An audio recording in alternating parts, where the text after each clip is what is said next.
All right, guys, it's time for the Next Level Guy Show, a men's interview, interest, and improvement-focused podcast featuring interviews with the greats from all industries to help you better your life.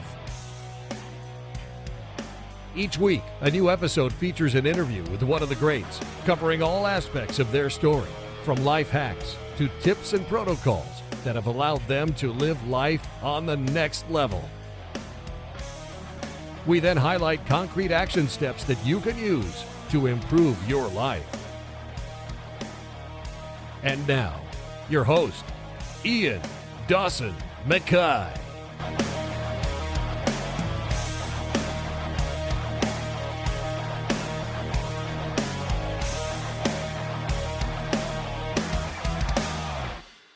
And today's guest is Roger Gracie. Roger is a retired mixed martial artist and a former professional Brazilian Jiu-Jitsu competitor. He's the son of coral belt Mauricio Gomes and grandson of BJJ founder Carlos Gracie. He's one of Jiu-Jitsu's most decorated and accomplished athletes, considered by many as the greatest competitor in Jiu-Jitsu history. Roger taps black belts with white belt techniques, making it look effortless. His skill level is terrifying, and his ability to read the action borders on him almost being able to see the future, it feels like, when you roll. A member of both IBJJF and the ADCC Hall of Fame, Gracie won 10 IBJJF World Championships titles across multiple weight classes every year from 2004 to 2010, becoming the first competitor to win the open weight division 3 times. Gracie is a 2-time European champion, a Pan champion, and is an ADCC submission fighting weight, absolute and superfight champion. The only athlete to win gold in both his weight class and the open weight division with a 100% submission rate. He retired in 2017 after defeating the BJJ World Champion, Marcus Buchecha, leaving Brazilian Jiu-Jitsu without a single submission defeat in his record. He now spends his time coaching and inspiring the future generations of BJJ stars and helping the sport reach new levels. In this interview, we discuss how he transformed from meh to master ability, how he found himself through the sport, and how you should approach BJJ to see greater development, and why it doesn't matter your age or ability, you can excel and grow through Brazilian Jiu-Jitsu. And now, let's get to the interview.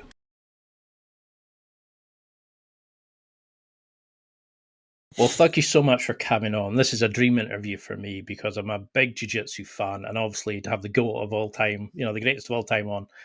But how would you explain who you are? How do you explain this phenomenal career you have, this coaching empire, etc.? I see myself as a martial artist. That's how I see myself. And, someone that, since I was born, I lived through generations before me in, developing the art, teaching, not just martial artists who fight, but someone who teaches, I think that was also a huge part of my family. I think maybe, just as important as fighting is teaching. And do you think there was always this sort of destiny for you to enter into martial arts? Was there a turning point for you? Or were you always going down that road, do you think? No, actually, I was very far from it until I was about 14, 15.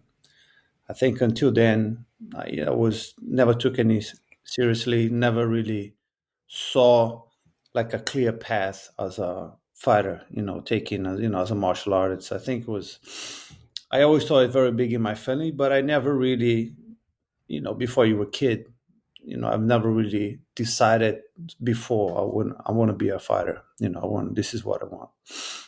And the turning point was when I'm from Rio de Janeiro, so I went to the south of Brazil to a place called Florianópolis. I had 2 of my uncles living there, Helion and Crowley, my mom's brothers. So I went to see my uncle Helion to stay with him, like summer holidays. It was summer. I went there for about a month. And then I had my uncle Hollis Gracie was living there with him. And Hollis is, I think, 3 or 4 years older than me. So I was like a kid, 14, 15, yellow belt, chubby, not really training much. And Hollis was already like 17 and like an athlete, purple belt competing. And just staying that time with them, my uncle's like, Roger, you have to train. Like, I was barely training. And it's like, man, you're Grace, you have to train, you have to, get into a diet, man, you're out of shape. You can be a champion. Hollis would be the heavyweight champion, you'd be the middleweight champion, because I wasn't that big back then. And I think just the daily, he had a gym. Like, my mom is a Gracie, not my father, even though that my father is a big person in the jiu-jitsu world, a big fighter, one of the best of his generation. But I didn't grow up with, he never had his school. So I didn't grow up with like a father figure taking me to the academy, living like what it is to live through jiu-jitsu. And my father, when my uncle Hollis was his teacher. And Hollis died when I was 2 months old. And then my father kind of was very sad, and he kind of moved away from jiu-jitsu for many years. So, and that was when I was born. So it took him many, many years for him to get back into it. So during all the time, I had my uncles, cousins, who I used to train with, but not my dad. I never had anyone taking me to the cabin, never knew, what it is to live through that. So when I went to see my uncle, suddenly I stay at his house, and I used to wake up. I used to go for a run, and then have a very light breakfast, eating fruits. We used to go to the academy, train. He used to teach, and then we used to discuss, just some techniques after. I mean, not that I was discussing. I used to listen to them, and then we used to train again in the evening, and that was like a daily routine. I just fell in love with that life. Like, living, nature. We used to go to the waterfalls during the day, running, dieting, training. That kind of really inspired me. Like, I really felt like a passion for it. And then when I go back to Rio, I was a changing person. I was like, this is what I want. I moved back to live with him. I was like, I want to, this is the place that I'm really motivated to teach, to learn. And he was like, come live with me. So I went back next year. I moved to the south of Brazil, Florianopolis. I live with him and my other uncle, Carling. And I think from that moment on, I was changed. And do you think that gave you that kind of discipline, some sort of structure that you were craving? How did that help you sort of fall in love with the sport? Was it the kind of the physicality to help you get into shape, but also the kind of emotional development through the sport and learning and growing as you trained? I think that kind of gave me a direction. Like, suddenly I saw what it is, what it means to be a Gracie. That's what I thought, because that's where every uncle and cousin of mine used to do. They all teach. They all had academy, and they all used to train, and they all used to teach and fight. That's the life, the life of a Gracie. And suddenly, when I thought that, I was like, this is amazing. And I mean, I was always a very competitive person, but then I was like, man, I want to be a fighter. Then I got inspired by the champions in my family. I'm like, I want to be one of them. Because you said people didn't really pay attention to you till you were about 18. What do you think made you go from an okay fighter to like one of the elite, to eventually becoming the greatest of all time? What was it? Do you think you made that jump? Was it a skill development? Was it a kind of a mental shift? What would you attribute it to? Was my motivation and my dedication. My motivation to be the best, which when I decided to become a fighter, to train to be a champion, I wanted to be the best. Even back then, when I was like nothing, I was one of the bottom, the bottom of the line, below everyone, and no one really. That's why no one really pay attention to me. You can see as a kid someone who has talent, right? You can see, oh, this kid can be really good. So he kind of shows something when he's a child. Because I never really dedicated, stay away. I never really showed anything. So nothing that people would see and say, oh, he has great talent. For me, I was just a normal kid. And so my motivation to be the best and my dedication daily to become the best. I think those were the two combinations that made me. It's scary to think of you even considering yourself the low. Like from what we see now, it's hard to imagine you getting beaten and struggling, because you have this kind of instinctual way of controlling people. Like I watch and all sometimes as you just it looks like you're about to get swept and you just shift your leverage, your base, you just have this sort of natural flow with it. How do you set up your training to do this? Is it just rep after rep from bad positions or good positions till it becomes second nature, or how do you approach training to become such a level you are? I think, when you approach training, is like when you're going to train with someone, you're facing each other, you're trying to win. You're trying to dominate the person and submit him. I think that's the goal of jiu-jitsu. You need to dominate the other person. You're going to put yourself in a strong enough position that from that position you can now have options to submit the other person.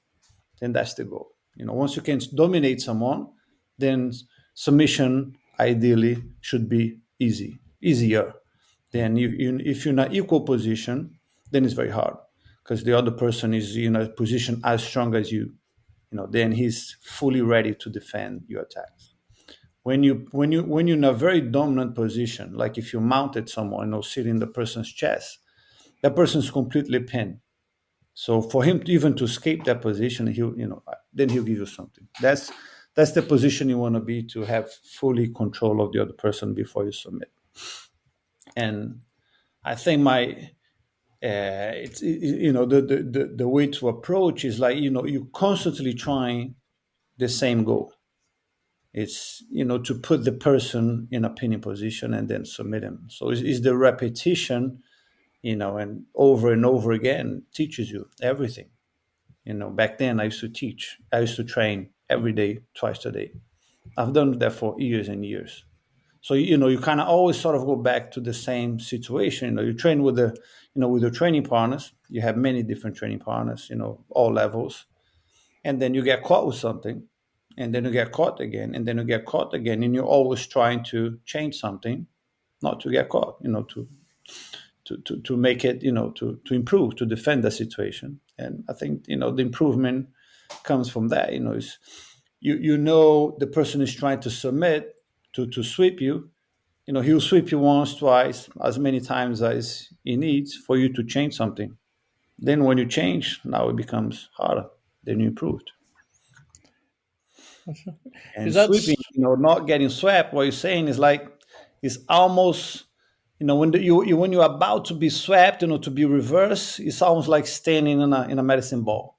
Like you seems to be going down, almost going, and then it's like a balance, leverage, reaction of quick reaction of putting the hand there, changing the shape of your body changes everything. It's under the way you're pushing the weight to the other side, so those sort of things. Because that's what every time I watch, it's like, because I never saw anybody else that was tall with long limbs kind of excel the way that you were doing it. And that, because I've always seen these people like spinning underneath. And I mean, I'm fat. I got out of shape with COVID. And I looked and it's like, I need to get back to jiu-jitsu. And I couldn't see anybody doing pressure passing. And then you had this way of just dominating and controlling. And no matter where you came, in what position, you were just...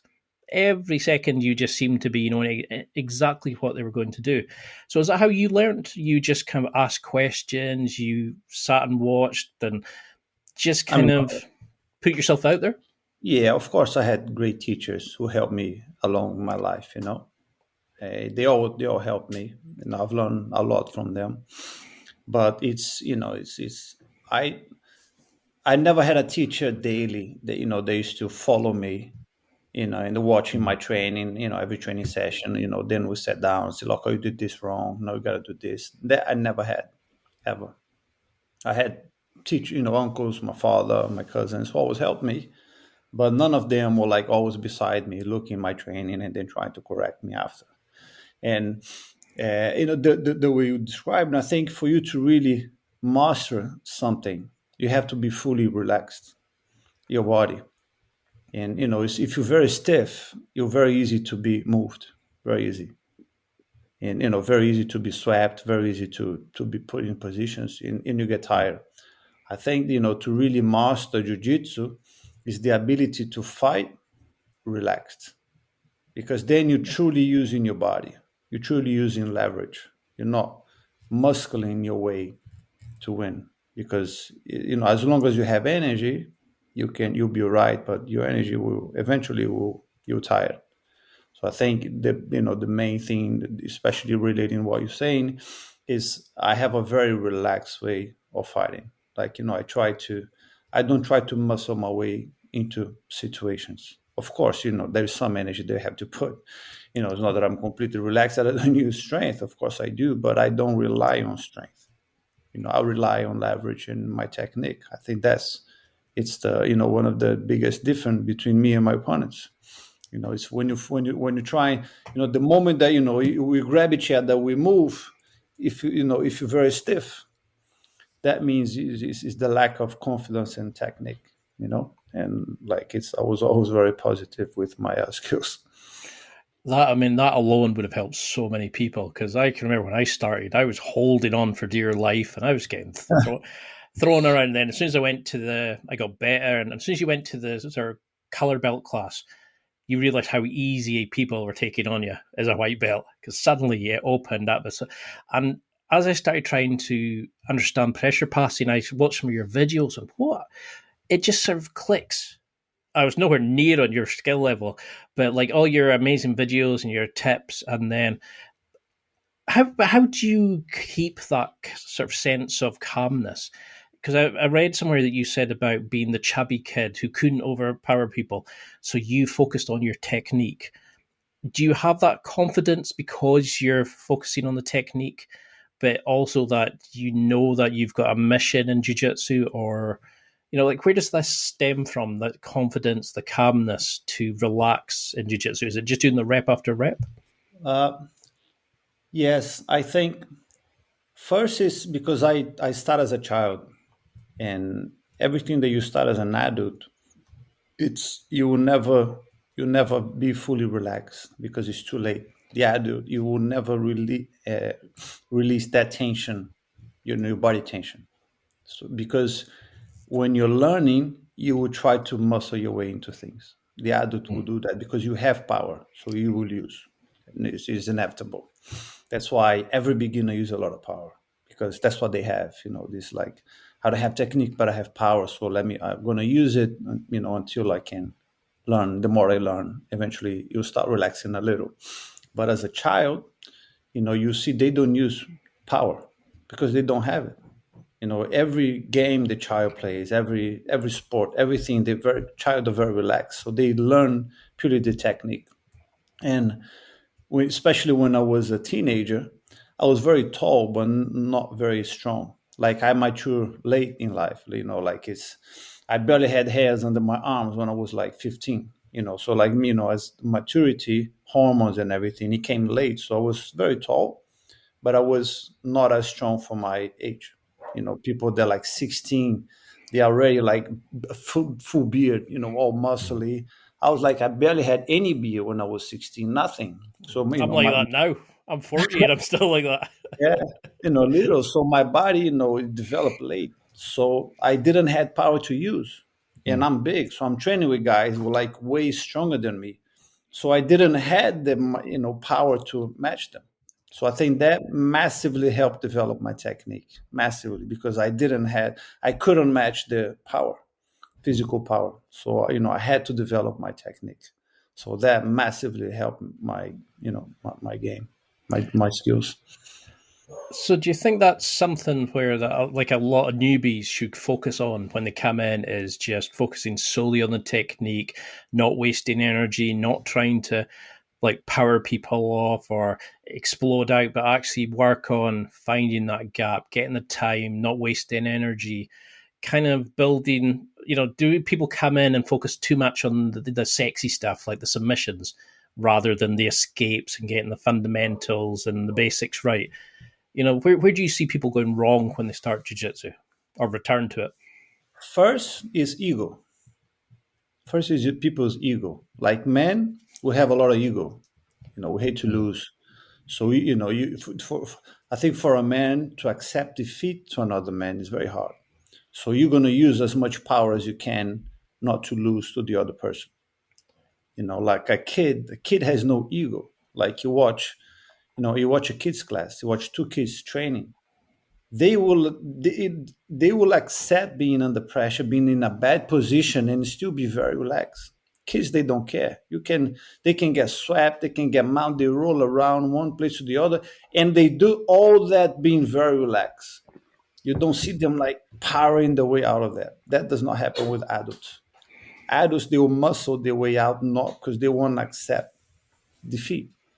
They won't accept being defeated by another man because of the ego. Like I can't be defeated, to that person. So I'm going to try to muscle my way out of that. I think that's the main thing with a man, with adults, with us when we are adults. Is like we have our ego won't let us relax because we can't lose. Because when you're learning, the learning process, you will be put in a bad position. You get caught. So if you leave the ego on the side, you will not going to try to muscle your way out of that. So in that process, if you don't do that, you'll be developing your technique because you will try not to get caught, but not maximize, using all your as much power as you can. So people with a lot of ego, they take much longer to learn because they will try to rely on power as much as they can. That's why smaller people, they will always much more technical than big guys, because big guys, they're just going to try to overstrength everybody because they're big. They're not going to be relaxed. They're not going to accept being beat up by someone half their size. The small guy, he has no choice. Doesn't matter how much strength and power he uses, they will never be able to defeat a much bigger opponent with their strength because the other guy is just going to power his way through. So they end up developing the defense skills and the technique way more than a big guy. Yeah, it's like you're describing me there. I remember when I started, I was just in there going, yeah, definitely did that. How do we lose that then? How do we lose that curve, that ego? Is it just putting yourself under, getting swept in the pressure? Because I think, was it Helio that mentioned about using jiu-jitsu as a sort of life philosophy? How do we use it to grow, to lose the ego, to build confidence, but sort of understand we're there to help our teammates, to be the best version of ourselves, not care about tournaments and wins and stuff, but actually grow as a person as much as developing your jiu-jitsu? Yeah, I think that comes with practice, for sure, because eventually you will see that the repetition of the training, it will tell you that muscling in your way is not always going to help, because it might help with training someone your level, your size, or somebody smaller. But the moment that you, like when you're a beginner, when you're white belt, let's say you're just training with white belts. But the moment that, let's say, you get your first color belt, which is the blue belt, and now you have enough skills to train with purple belts, right? The white belt's not really going to train with purple belt, but the blue belt will. So when you get to train with someone much higher, a lot more skilled than you, doesn't matter how much strength you'll use, he's still going to catch you. But you will see his example that he's not stiff. So you will see it, firsthand that power is not going to help you much. So for you to become good, you have to become skillful. That's when you start relaxing more and more, because you will see that power only going to get you up to a point. It's not going to, you will create a barrier, because you're not going to beat someone much better than you with power. You will still lose. And the technique, and first you get too tired, right? People that use a lot of energy and a lot of muscles, they get tired very quickly. And then, when you're tired, it's suddenly you drop like your skills, and, you become as if you're blue belt, you're tired, you're white belt. Because now you cannot defend yourself, because, your skills are your strength. So, you learn on the process. The more you train, the more you see that, you cannot rely on power. And if the people that use a lot of power, so that means the body is very stiff. So it's much easier to get injured. Because if you're resisting, you're holding for dear life, and then suddenly one pulls, like, you pull a muscle or something, you will injure yourself. people that use too much power in training, they always injured. I really like that way of looking at it as like you're a blue belt, but as you tire, you become a white belt because you can no longer do the technique correctly. Yeah, If you're trying to fight somebody, you go back to white belt mentality because you lose the nuances of your techniques, and it's a great way of looking at it. And then I suppose it's the same. It's the blue belt keeps the ego, so you become a white belt fighting each other for a win when you can just tap and start again. And I love the way that you look at these. So how do you start taking so many techniques? Because I remember you mentioned another podcast where nobody preps the bad situations, like the escapes and things. And people always said how you had this knack of finding a space. You always looked like you're in a bad position and you just seem to calm and then escape. How do you start piecing together, like a turtle escape to an attack, then a chain to, like, when you're on the mount, to then how you're going to submit them? Is it like a video game? The more you do it, you kind of piece it together and the map opens up a bit more? Like, how yeah, does it go in your head? yeah. I mean, first you get used to it of being in a very bad position because, I mean, until I became really good, I went from being really bad. It took me years and years and years of dedication and training really hard. So all those years, I mean, I was losing a lot more than winning. I had like hundreds of people like used to beat me up, tap me out.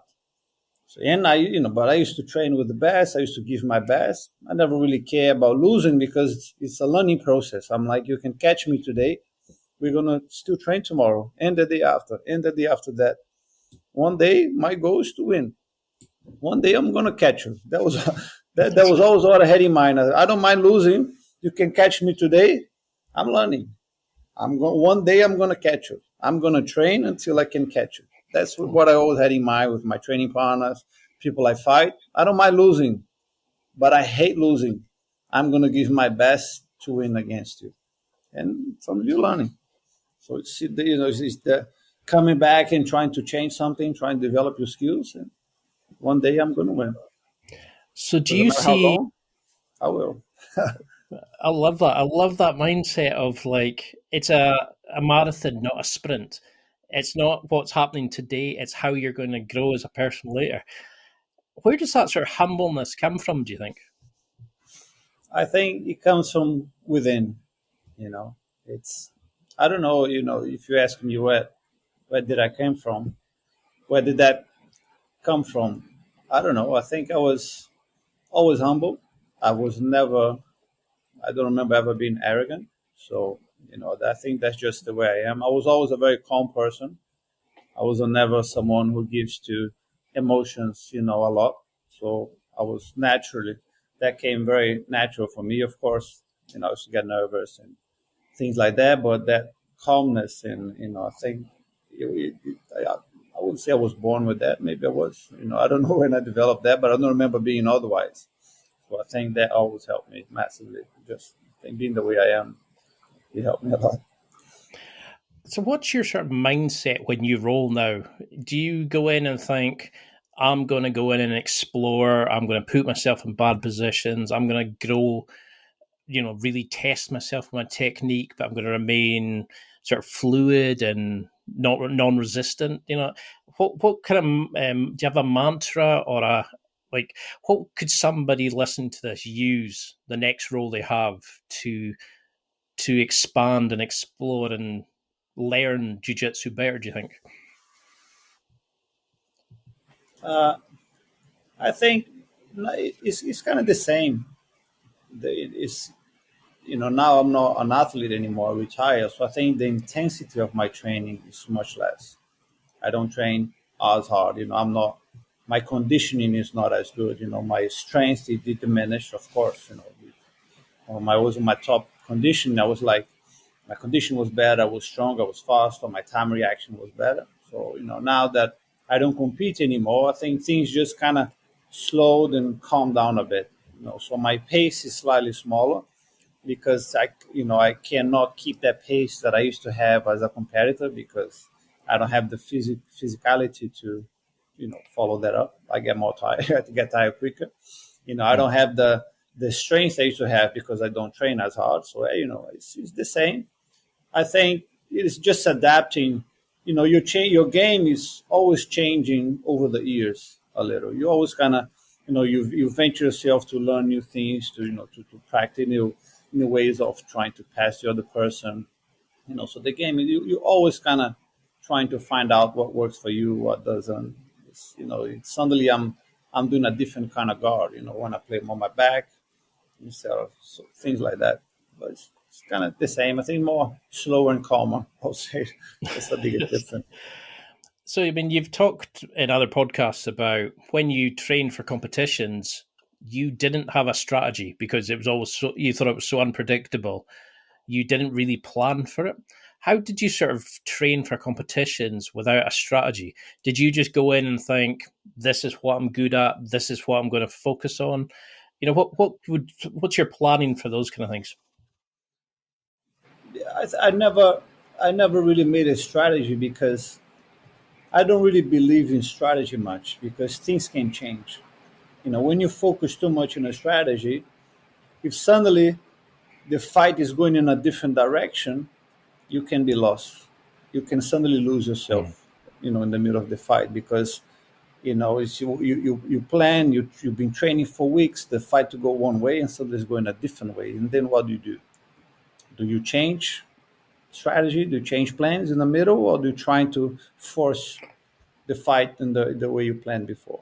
That's already a very negative point to happen in the middle of the fight. Yeah. And I think it's, I've trained every position. I've trained being a good and a bad position. You never know what will happen. You cannot predict. Suddenly something can happen. It's going to put you in a very bad position. I think the training, it will tell how you will react being there. I used to put myself in every bad position because I know if I happen to be there, I need to know how to get out. So it's, I train a lot.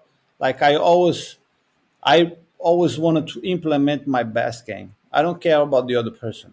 I'm not going to plan any strategy in what they are doing because that means I have to change my game.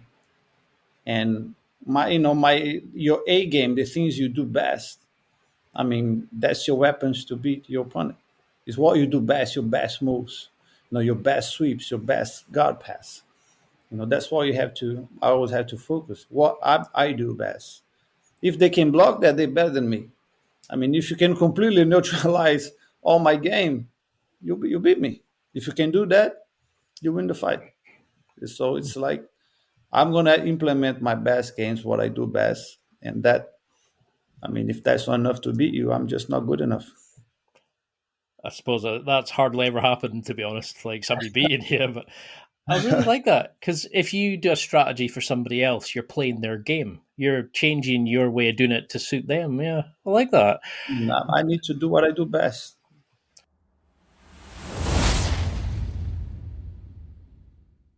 It's time for a quick break. There are millions of potential products to buy, so how do you know which ones are worth your hard-earned money? Simple.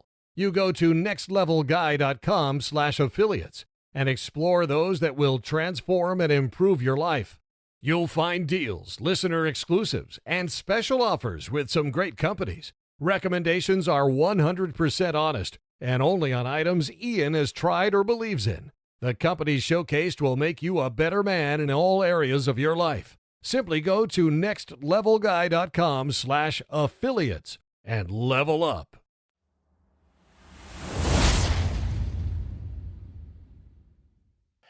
So you've said about how the fight starts before the referee says go. That you used to sort of lock eyes with a person. You would maybe be messing with them in the press conferences and stuff, but you were just giving them that reminder that you were going to beat them.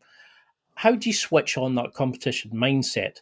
Because you seem to be just ready in the moment, but what's your kind of go-to thing? Because you've talked about watching, which is the first for me, watching Braveheart to get ready for jiu-jitsu. You said in Brazil you used to go for a swim. I think it was Gladiator was the other film you used to watch. Like, what's the the Roger Gracie method of getting ready? Because you just seem to go like that and you're in the moment. But what's it like for you? Yeah, I mean, when I used to live in Brazil, I used to live right by the beach. So, and I used to every the tournament that I used to compete, I used to wake up, go straight to the beach, go for like a swim, just like a swim, just to be in the water. I used to sit down in the sand, stretch, like 5 minutes, nothing major. Stay in the water, maybe 5, 10 minutes, like a few strokes, and then come out, kind of then walk home, shower, breakfast, get changed, and like let's go to the tournament. That used to be my routine because I always used to. It doesn't matter. I never used to compete late, so just used to wake up early if it was to fight early. So that was my routine. Because the water used to kind of wake me up. I used to like get the energy of the sand, the water. So that kind of used to give me a bit of keep my mind clear. And like walking into the tournament, the moment you walk there, it's like you want to switch. I want to switch my mind out of everybody, everything, and everybody, because I want to stay, like in my own zone, not be distracted by anyone, not really talking to anyone. I'm like, at least I used to be like listen to some music, put a hoodie on, not really staying in my zone. Then like an hour before, start stretching, warming up. When I'm warm, and just wait to be called my name, and walk into the mat, to the ring, and walking in. I mean, now you're like, okay, now this is my challenge. I need to face that opponent in front of me. So my focus was already who I was gonna fight. Even before the referee, I was already switched.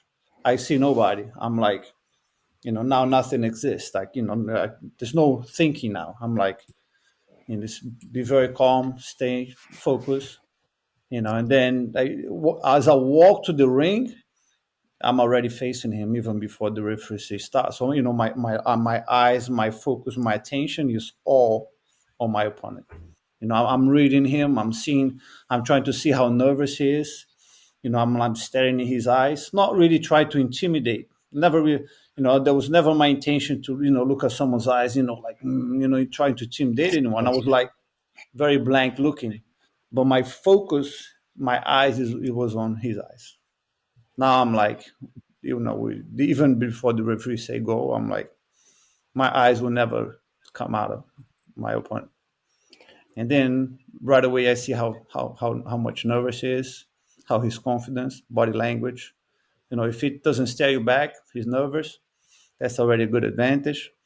If he can look in the eye, if he's avoiding you, all that is like, then it just builds your confidence. The more my opponent show weakness, the more I used to grow, because I'm like, he's afraid. He's nervous. He's insecure. That shows on his grips, on his reactions straight away in the beginning. It kind of shows a bit.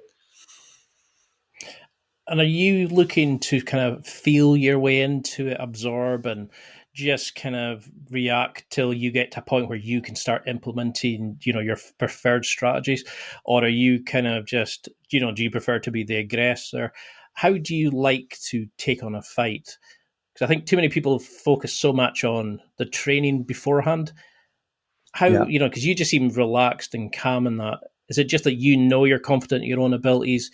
You're going to just wait for that moment, hit the perfect technique, and then just win it? Do you even think about it? Like you're saying, do you just zone into it and go, Yeah, no, it's no. just I another think opponent?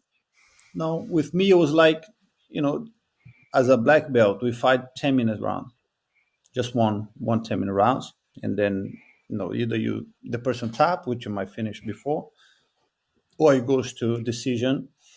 Whoever score more points. So 10 minutes is a long fight. So for me, it's like as soon as the fight starts, I'm kind of feeling the fight. I'm getting slowly into that rhythm until I pick up mine. So it's because, for 10 minutes, I couldn't start very fast because I would burn a lot of energy. Then it would be hard to recover and keep that pace to the end. So for me, I was always a very slow starter. A lot of my opponents, they come in very aggressive first, like, trying to put in a lot of energy to trying to score some points on me or to trying to do something. And I was the opposite. I never matched their pace. Like a lot of my fights, I start losing. Suddenly he took me down, or he did an advantage because he put so much energy and effort for that. The beginning, that I never really matched that, because for me there was no point. I don't mind. Okay, suddenly, okay, the guy scored 2 points, or he did an advantage, but there's still a long fight to go, and I'm still fighting my rhythm. I'm getting in the rhythm of the fight. So my pace, it will slowly come up. So my energy, my effort to try to do anything against my opponent was slowly picking up until say like 4 minutes max, and then I'm like, okay, now I'm increasing my pace. So I'm trying harder to do things, but still not full on. And I always kept the pace to the end. It goes a bit faster and then it slow down, but my pace never stopped.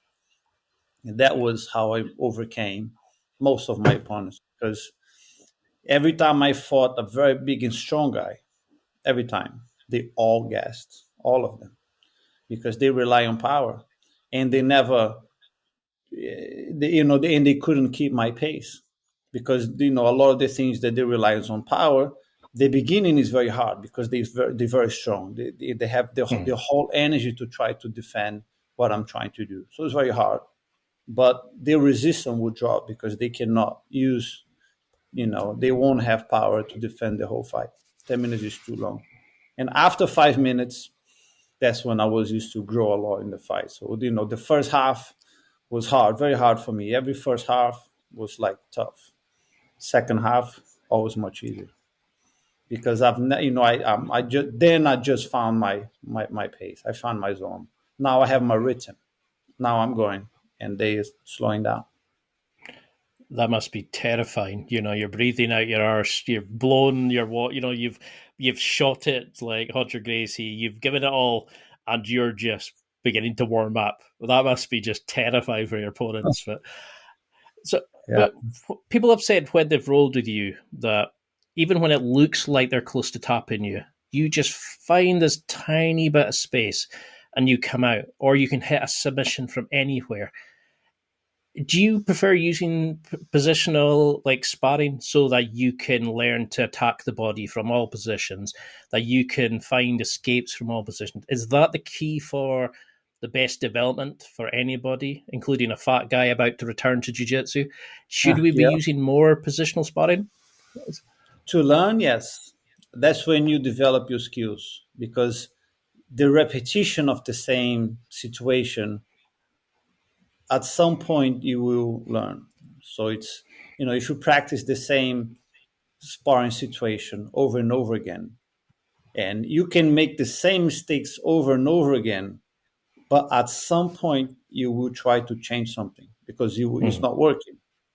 For some people, it might differentiate how many times it needs to happen for you to change something. That's just numbers. But it's the repetition. If you're doing the same move, you're trying one escape. You tried the escape, it didn't work. You're going to try the same escape, it's not going to work. I mean, at some point, you will try the escape differently.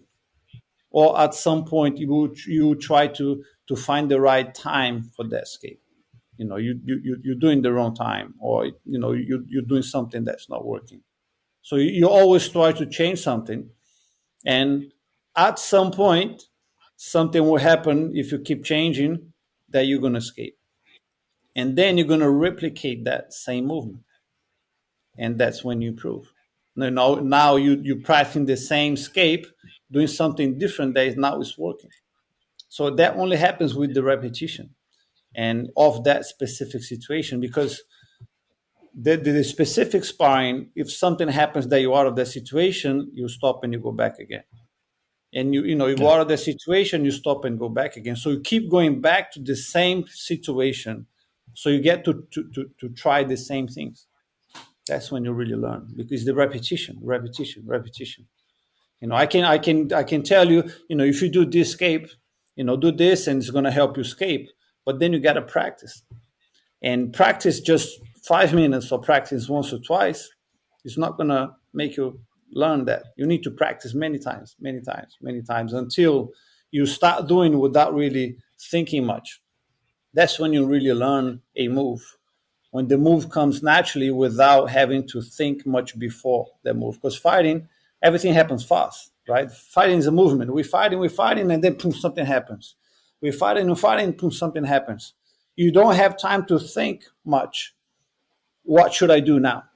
With movements, you can't. It's instinct, and that's when comes, it's what's the name? You conditioning yourself at that moment to apply that technique, because you've done that dozens and dozens of times. So you're only going to do naturally without thinking if you've done many times. That's why you need to repeat, the same movement over and over again. Then it's like body memory. Your body remember. The mind doesn't have to tell the body, do that now.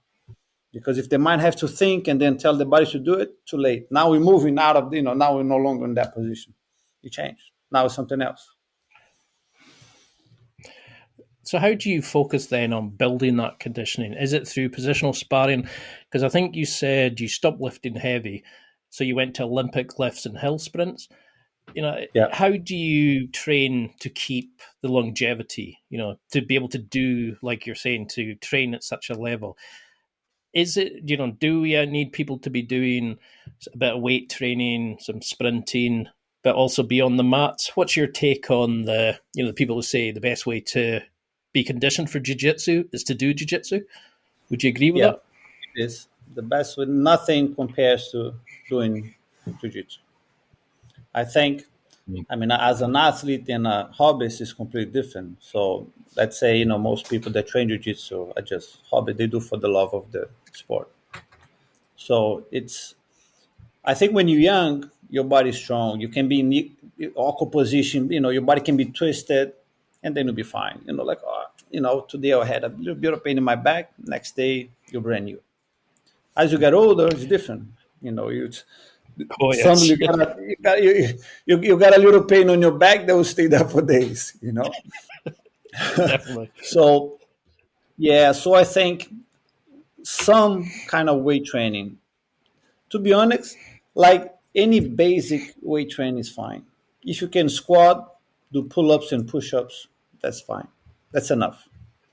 If you do that twice a week, like 70% max of your, of your power, 70%. It doesn't have to be more than that.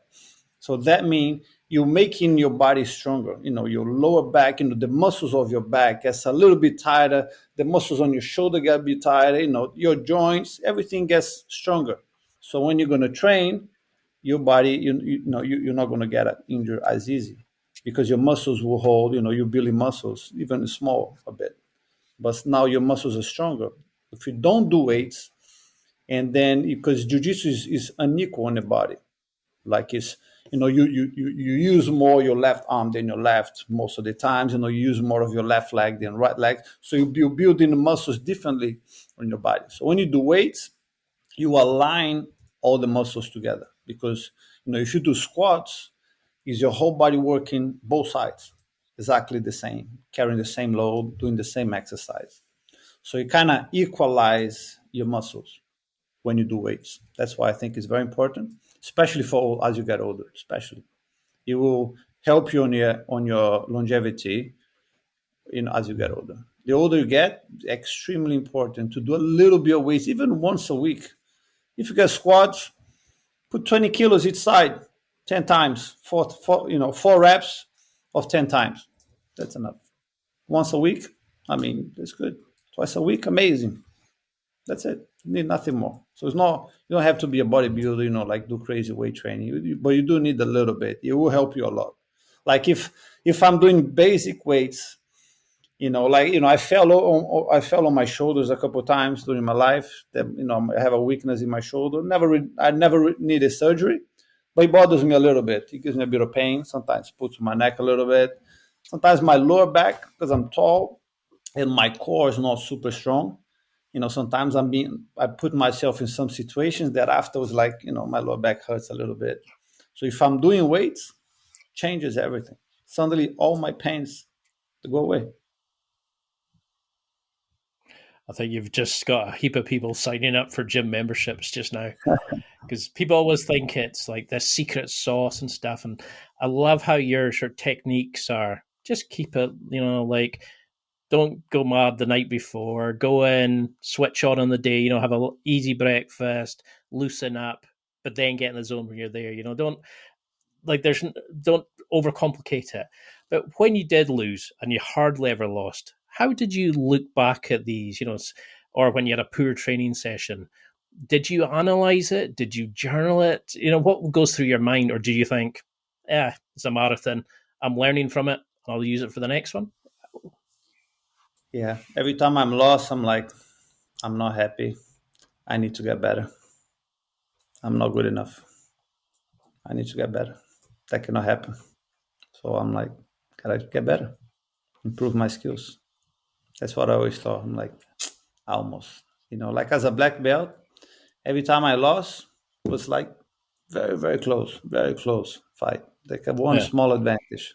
And then I'm like, fuck, I need to get better. It's not, I made a mistake. I need to be better. And then train more. So would that just be implementing positional sparring? So you lost at this position, so I want to focus on that in training, or? Yeah, I mean, it's most of the times it was like one small thing. It was more.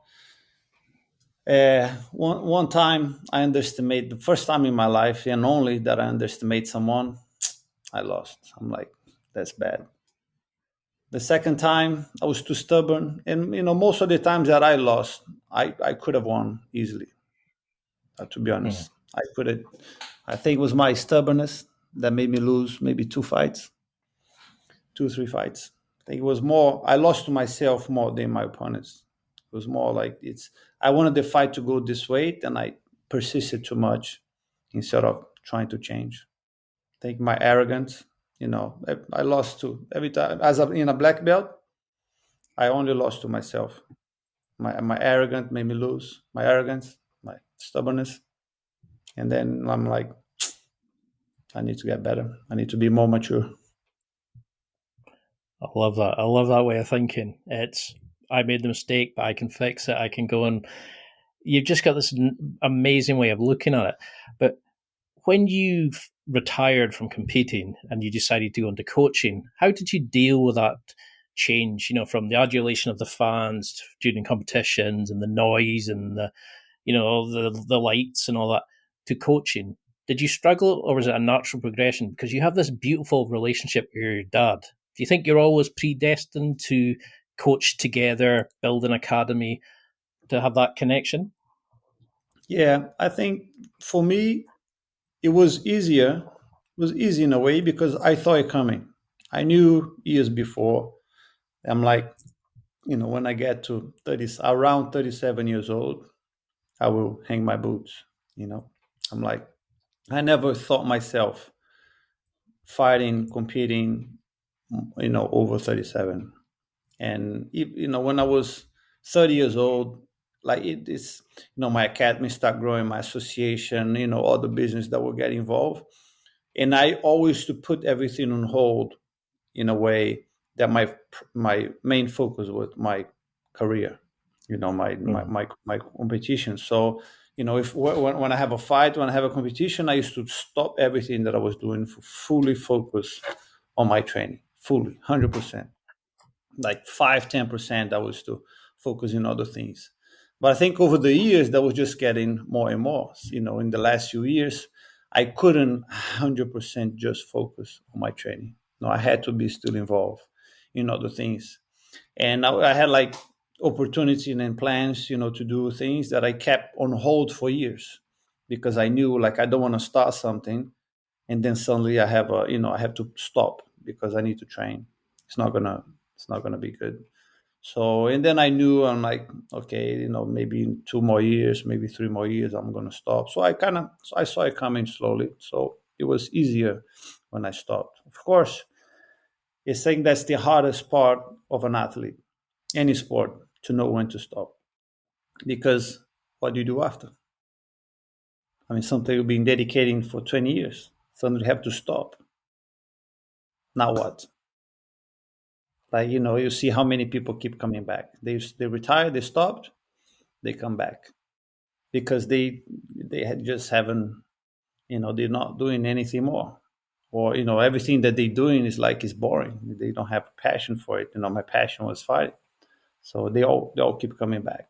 Like, it's who who do you think, like, okay, that guy, the athlete, any sport, whatever, like, okay, when he had amazing career and then he stopped on his top and then he never came back. Like, who? Nobody. No one. Like, look at the end of every sports person. They all try to come back, and were always a disaster because they're not who they are anymore.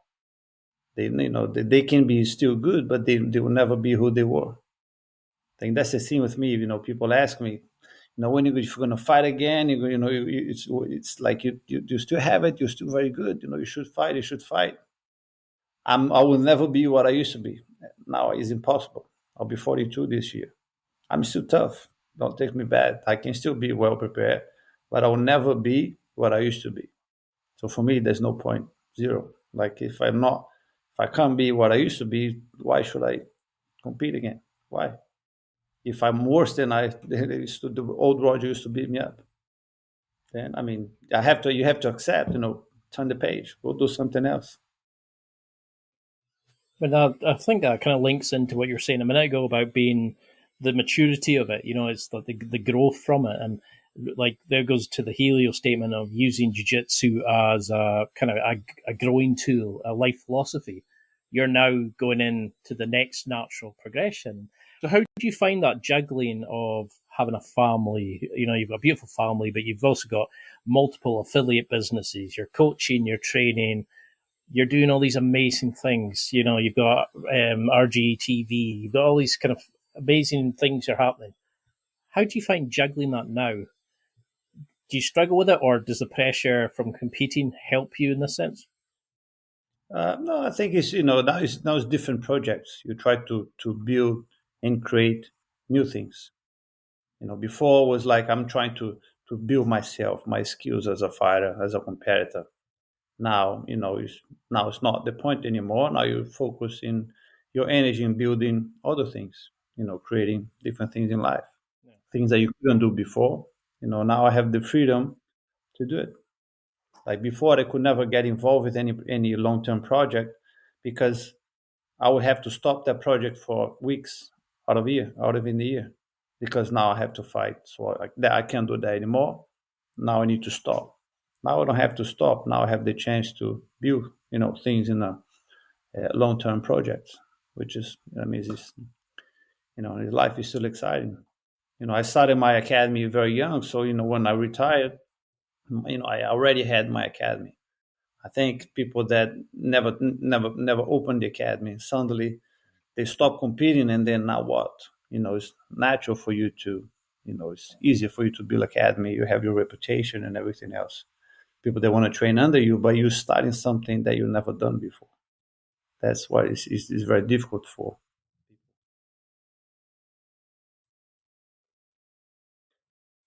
I love that. I love it. So, if you had somebody listening just now who wants to try jiu-jitsu, they're a major, they've been watching you, they've been awed at what you do, they've listened to this and think, wow, I've got to try this. Or you have a fat, squash nose, big lip guy speaking to you just now saying he wants to go back to jiu-jitsu, say after 6 months. How can we go back and be the model student, the guy that goes in, like, when do you know you're ready to compete? When do you know you're able to do it? Is it going in and just thinking, I'll have a laugh, I'll pick a competition a year away, I'll do me versus me, I'll try to be a better person? Can older athletes, like I'm 40 now, can you realistically look to win competitions? Or is it about growth at this age, just being better and healthier? What's the best way of being a student going into jiu-jitsu later? Is there any difference to a young pup? No, There's absolutely no difference. All you gotta do is walk to the academy and train.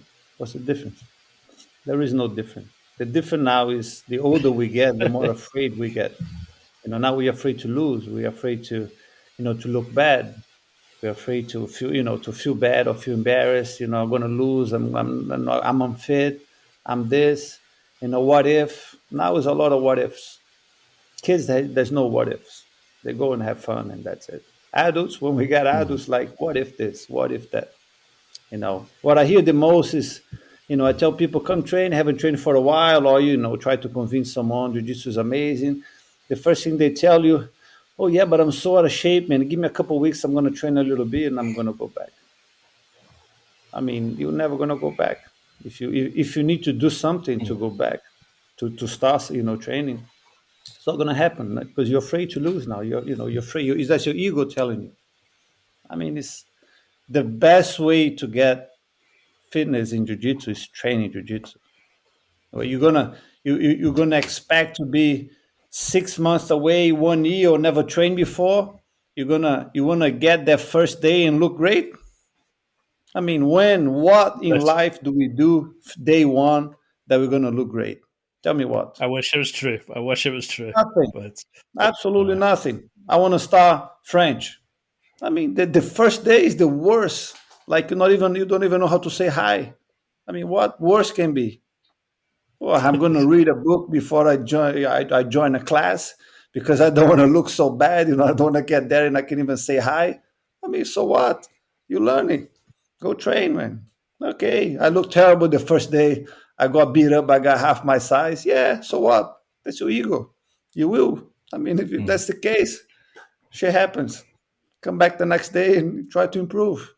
After a little while, suddenly, been training for a while. Wow, I feel great. Now I'm doing it. I feel better. Now I know things. I'm back on it. I love that. It's like, because I think I definitely made it. Like, I overcomplicated it. I was living through the ego. You find I an was excuse thinking, not to go. I came out. Every roll was a fight, not to lose, but not, it's like not tapping when I could have and just saying, "Oh, brilliant, you caught me. Let's go again." Or learning.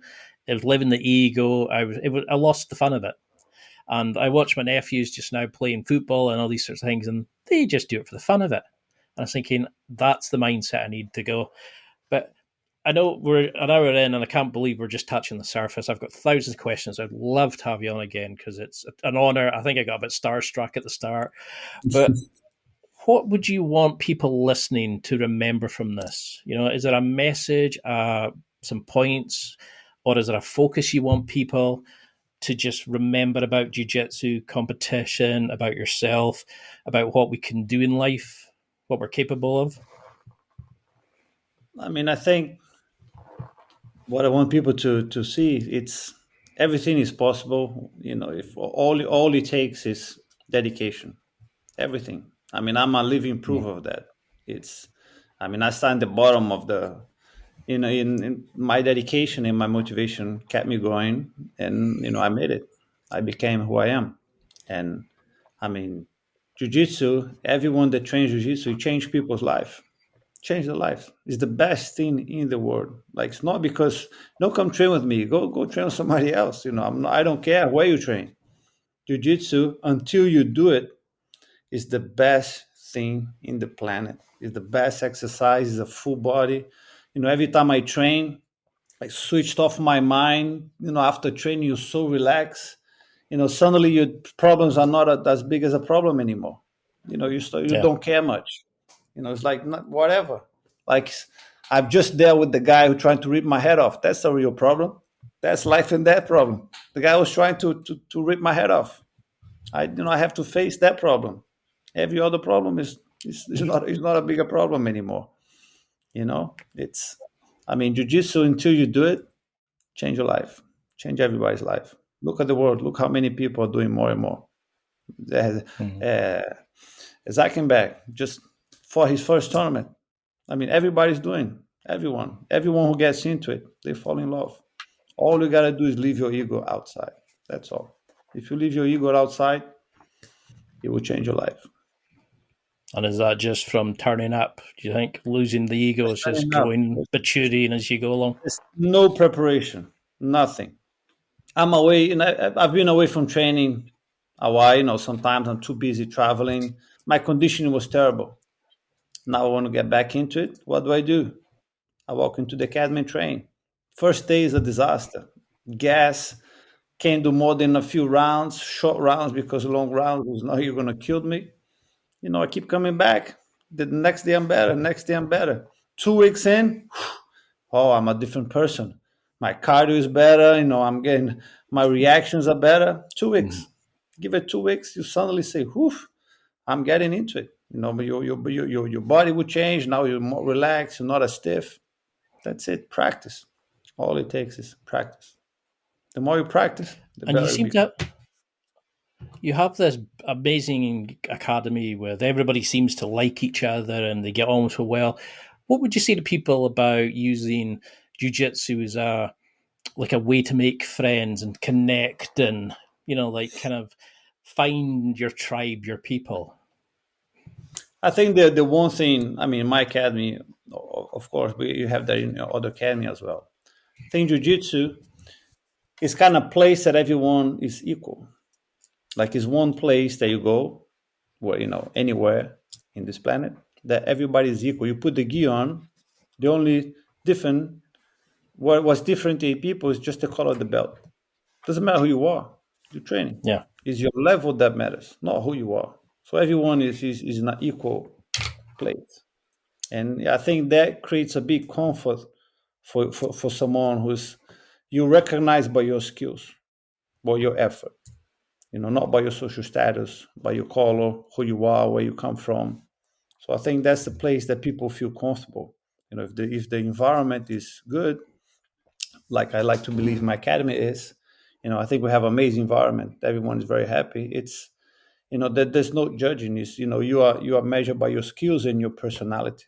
If you're a great person, people will treat you well. You people will say hi with a smile. They were happy to train with you. If not, the people won't talk to you. It's by who you are. Mm-hmm. It will dictate how you treat it inside. I think that's what makes the academy special. Jiu-Jitsu is everyone is equal, and you are treated by who you are, not by what you have. Or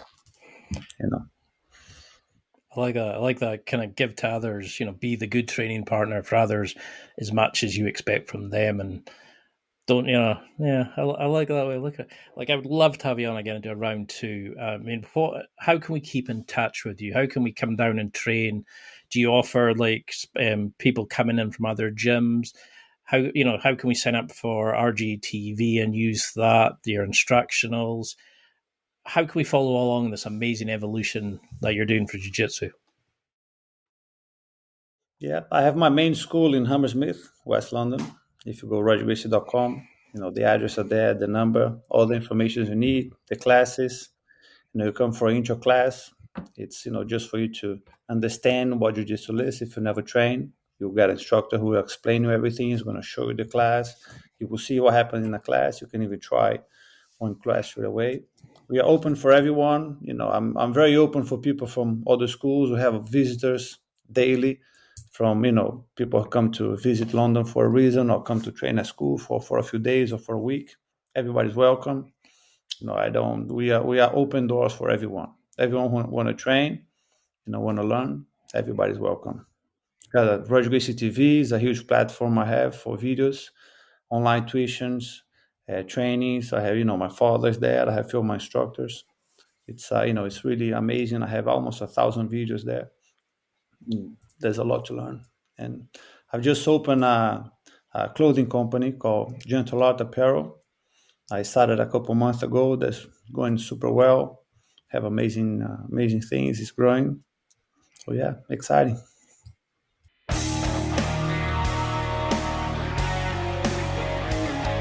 Well, that's it for another week, and thank you for listening. It's now time to take what you've learned and use it to develop and enhance your life with the key points mentioned. Listen, try it, embrace it, use it, and crush it. Now's your time to hit that next level in your life. If you liked this episode, then please leave a comment on the show notes or a review of the show on your podcast platform. Everything helps evolve the show. Until next week, keep seeking the next level in your life.